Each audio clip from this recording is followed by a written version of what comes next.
You're listening to the Vibrant Happy Women podcast, episode number 47. Stay away from your kids for a period of time. You don't have to be with your kids 24/7 to be a good mom. Welcome to the Vibrant Happy Women podcast, stories of vibrant women living happy lives. And now your host, Jen Riday.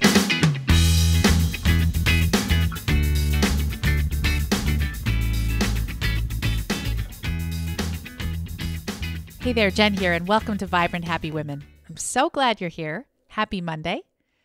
So the past week or so in the U.S. has been a bit tricky politically, with lots of division and hurt and upset feelings and frustration on both sides.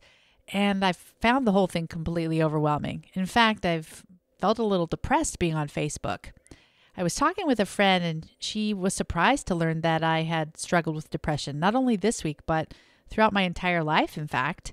And she asked how I had done it, how I'm able to have 6 kids and a business and continue to be productive despite that.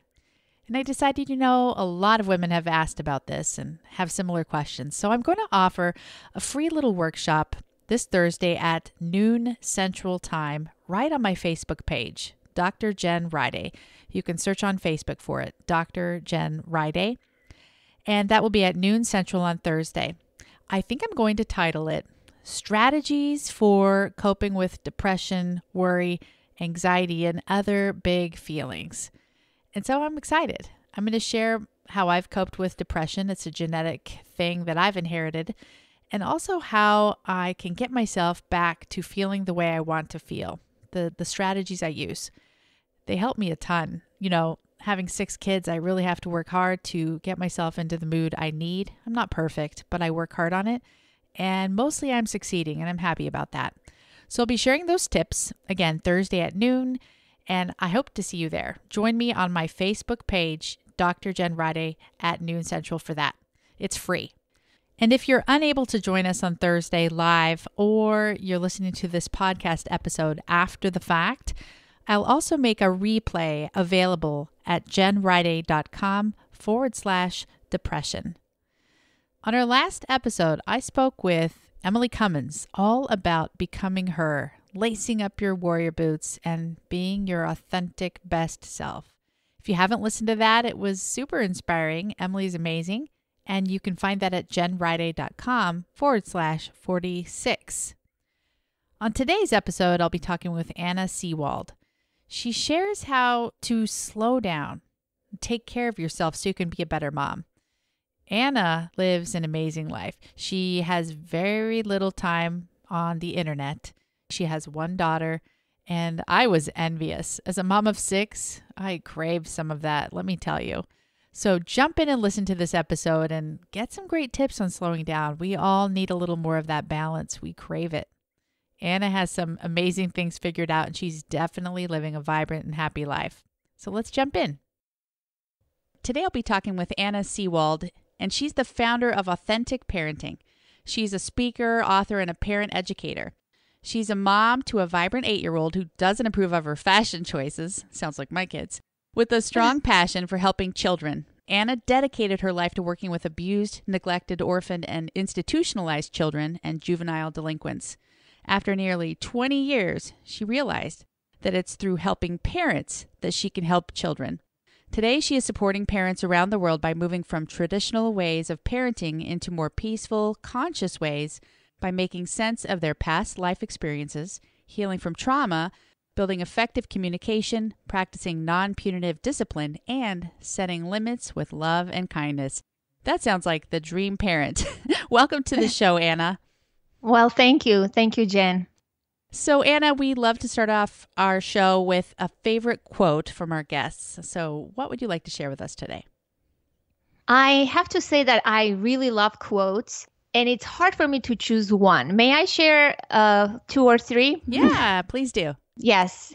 So the first one, and these are actual for me at this point in my life, so it's kind of hard to choose a favorite. The first one is, at times our own light goes out and is rekindled by the spark from another person. Each of us has cause to think with deep gratitude of those who have lighted the flame within us. I really love this quote. And there's another one that is very actual that I really love at the moment. It's the past is never dead. It's not even past. Ooh. Okay, you have to explain that one. Deep stuff, right? Well, we always think that the past is gone. Let's look forward, right? Let's focus in the present moment. But, the past defines who we are. We can't forget where we come from, who we are. And especially in this context, it's in the context of parenting that I work with parents. We bring in all our unresolved issues, our traumas, all that attachment history comes into play. If we forget and move forward, we never look back, the past will crawl out, it will haunt you in your present day. So we need to make sense of our life stories, resolve our unresolved issues, heal from our traumas in order to live happy, vibrant, fulfilled lives. Ooh, that's really great. So that makes me want to dive right into your low point because you mentioned the past. So we all have something that we carry forward with us, right? So share your low point. I have been thinking about this since I was going to be a guest on your show. I thought and thought and thought, and honestly, I haven't had so many low points in my life, but the lowest point I'm going to share is when I was 13. This was the biggest experience in my life, and it shaped who I am today as a human being, as a professional. And that's the trauma of my life, basically, my first real traumatic experience. When I was 13, I experienced a severe earthquake. I was born and raised in Armenia, and in 1988, a severe earthquake shook our country, and the epicenter was in my hometown. So Ooh. My mother was 35 years old, and she was killed in the earthquake. Oh. All my classmates, my neighbors, my little cousin, 6 years old, was burned in his kindergarten.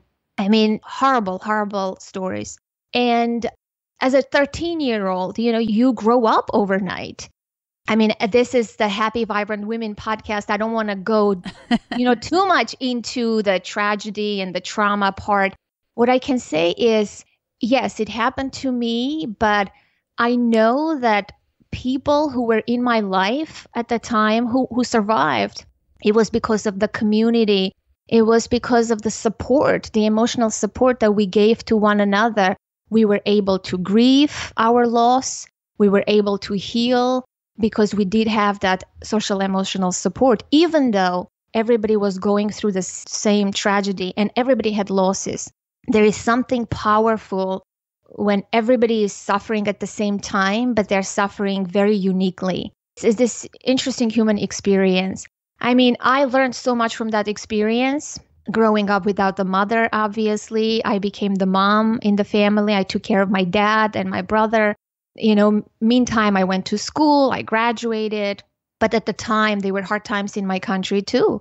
There was war, there was no electricity, there was no water, there was no food. So in my early life, I have witnessed so many things, sufferings, that I learned from that.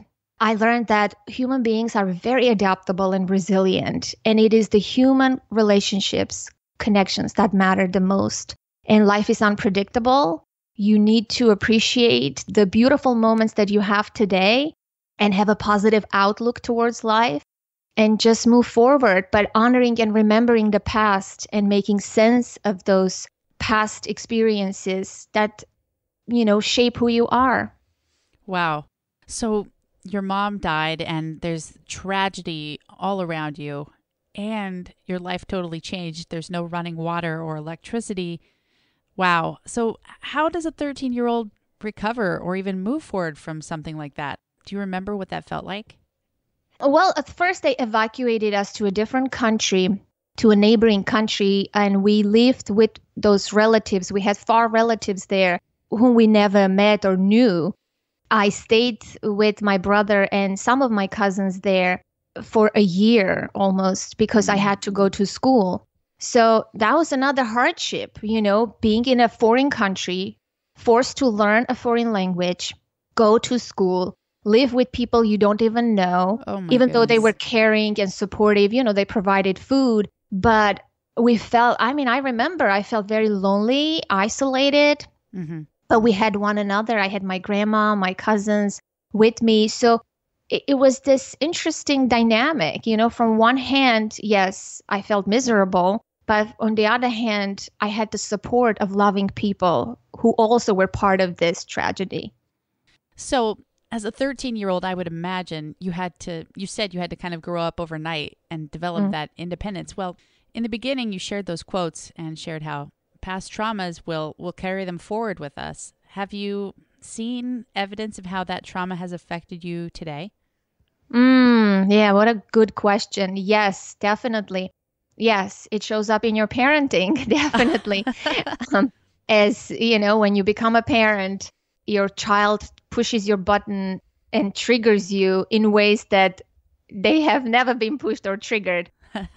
And that's the focus of my work now with moms and with parents. I focus on that because I know I've experienced it personally. I can share one little story very quickly just to highlight what I said. My daughter was probably 4 years old at the time.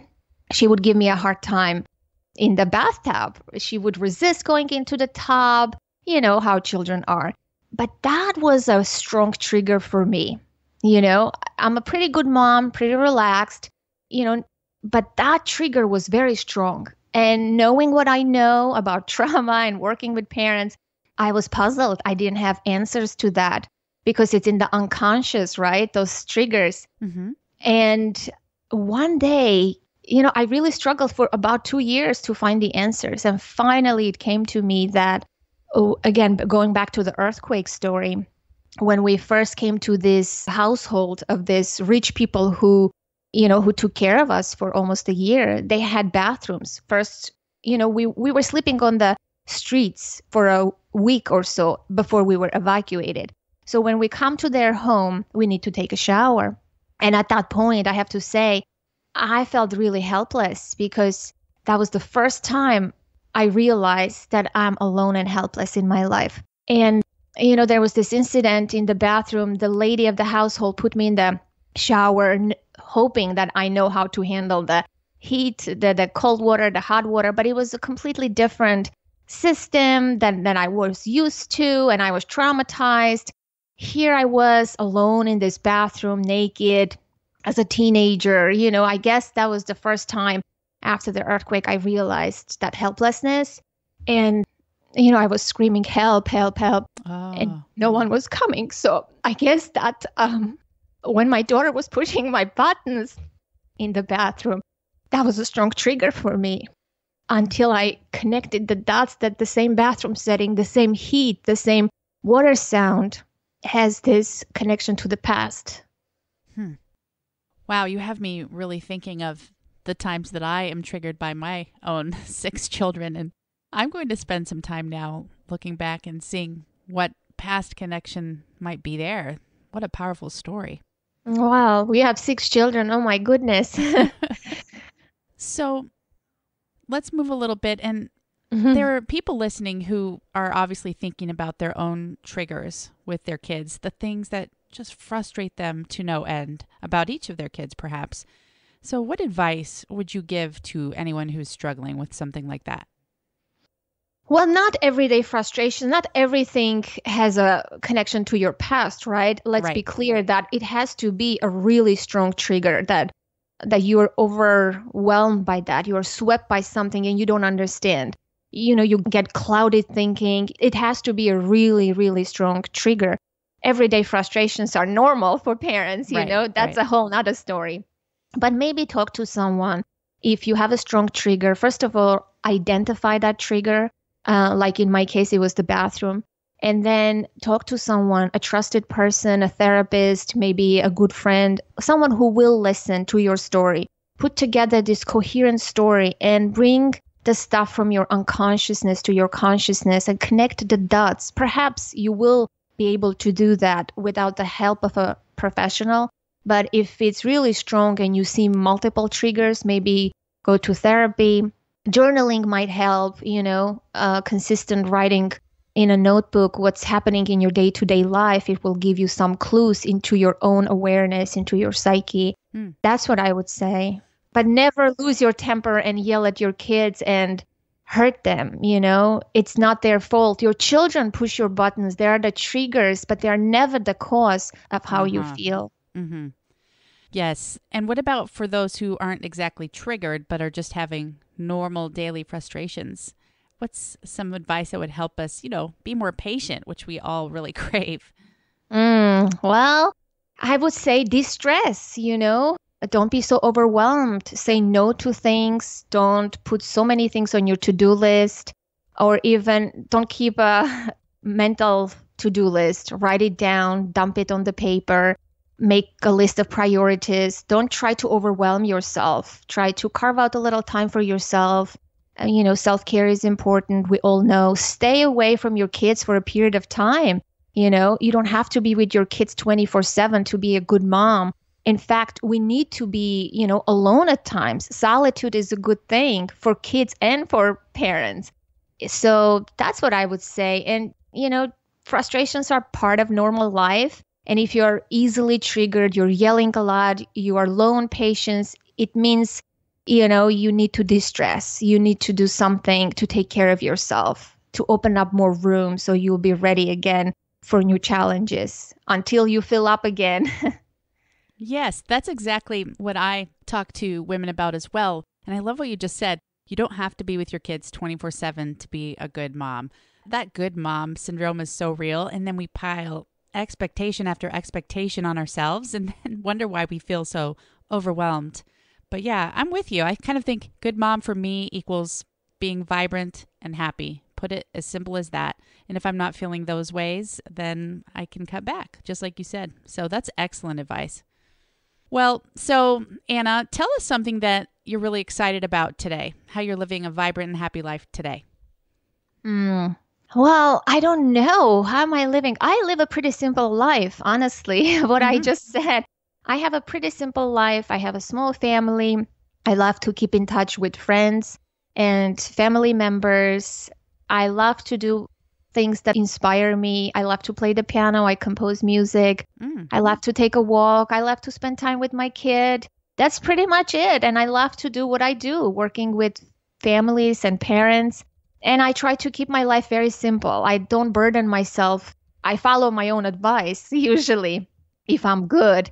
I don't try to pile up many things, be in many places, take that extra volunteer job. I'm pretty mindful of that. I have a pretty slow lifestyle compared to many quote unquote busy people because that drives me crazy. And I appreciate the slowness. I take time for myself. I will speak about the habit you're going to ask me, I know about.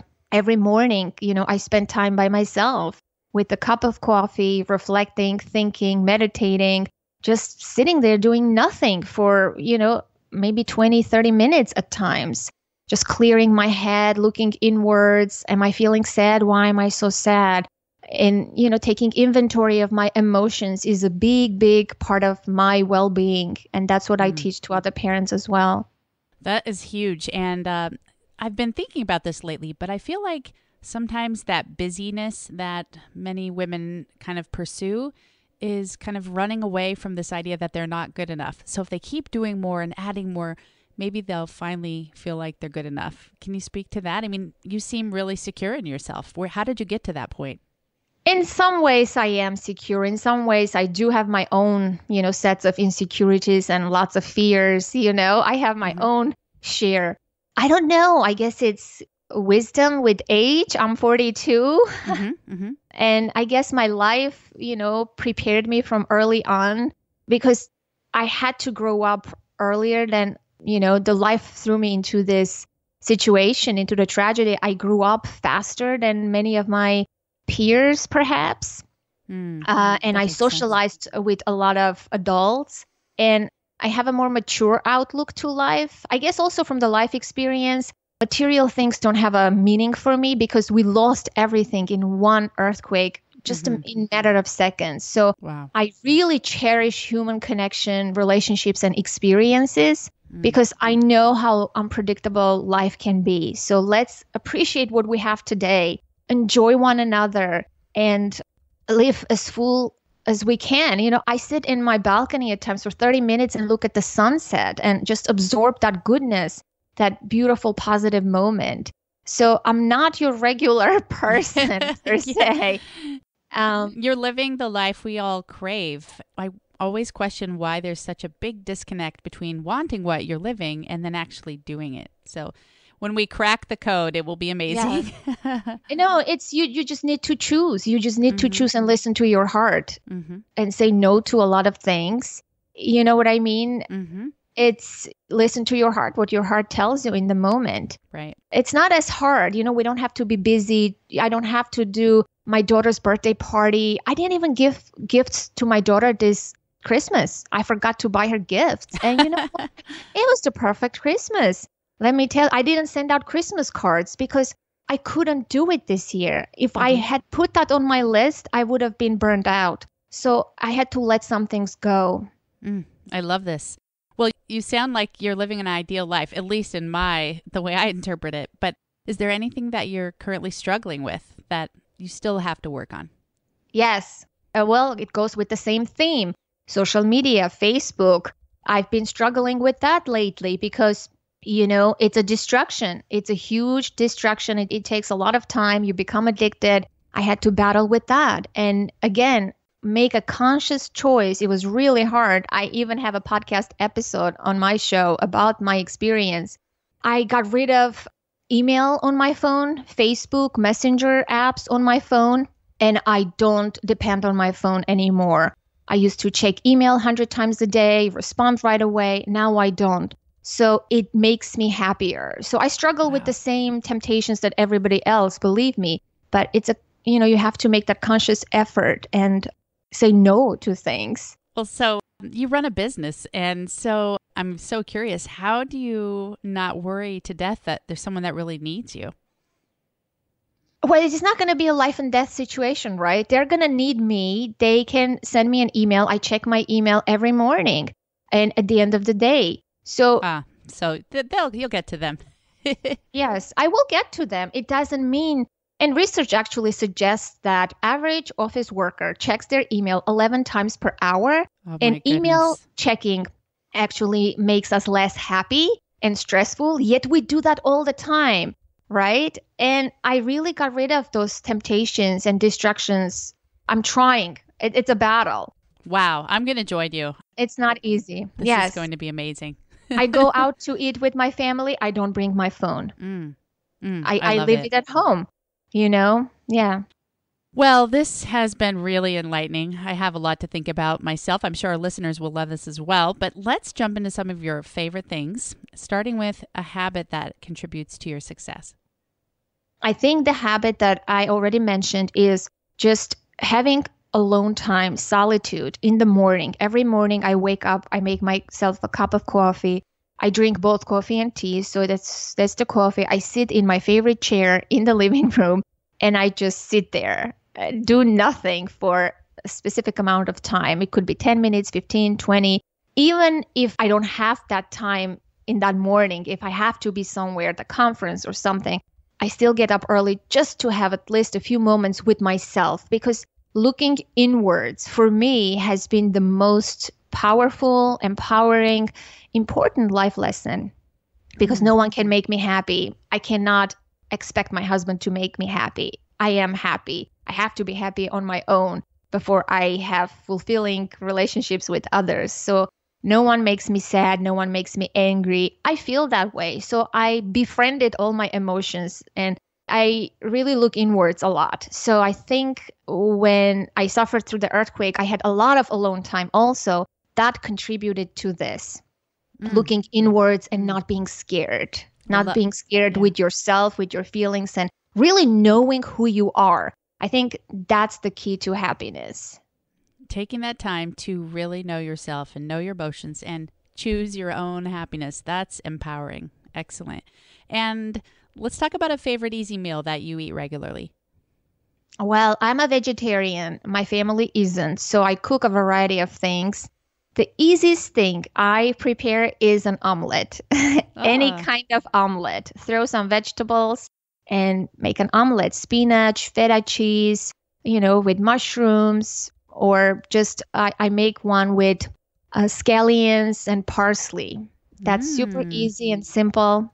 Yes. Do you use an omelet pan or a special type of pan? Because when I make omelets, they always look more like scrambled eggs. No, I don't have a special pan. No. Sometimes mine looks like that too. So it's fine. Okay, good. Phew. I'm imagining something amazing. Yes. No, trust me. I'm not your 5-star chef. I'm just an average mom who can cook decent meals. And according to my daughter, only 5 things I make are really good. So That's about what I hear as well. And what's your favorite kitchen gadget, Anna? and my favorite kitchen gadget is my Cuisinart food processor, which can do many things. So I love it. I use it frequently.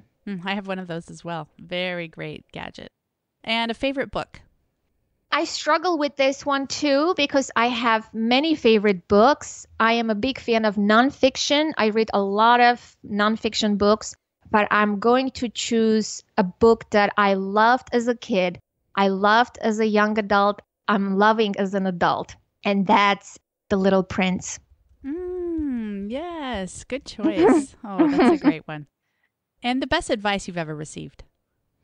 The best advice I have ever received was probably from my husband, and it's don't sweat the small stuff, and it's all small stuff.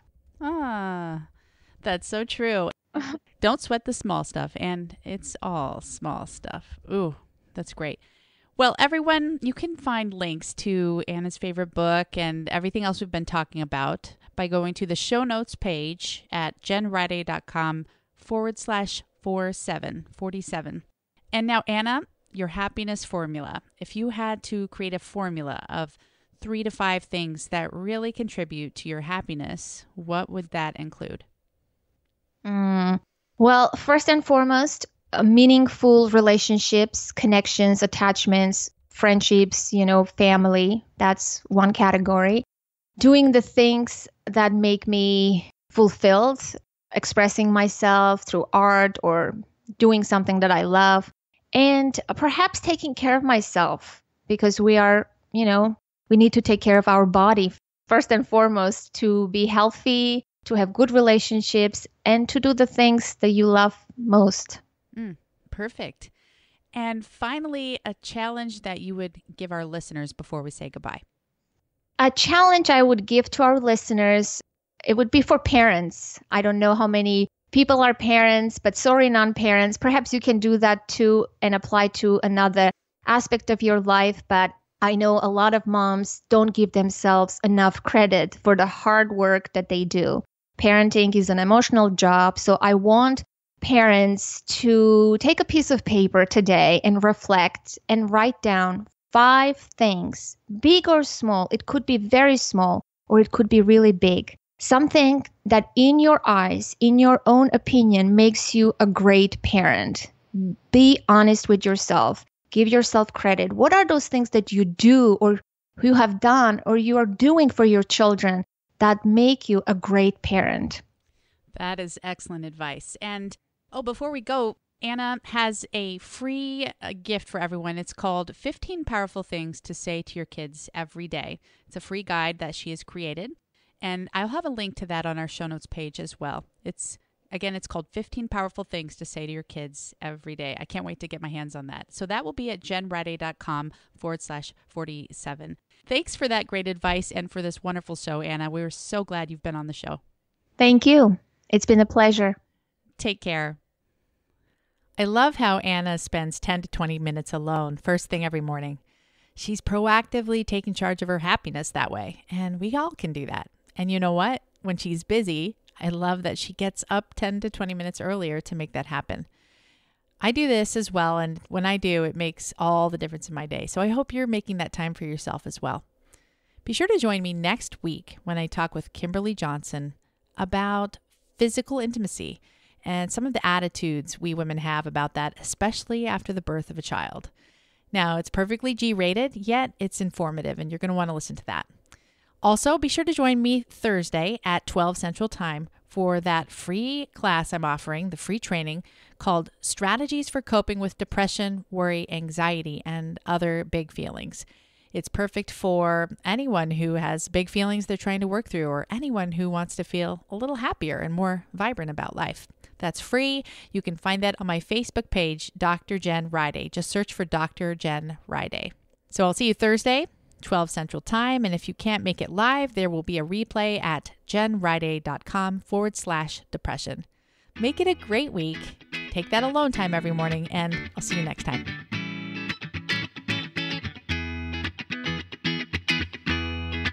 Thanks for listening to the Vibrant Happy Women podcast at www.jenriday.com.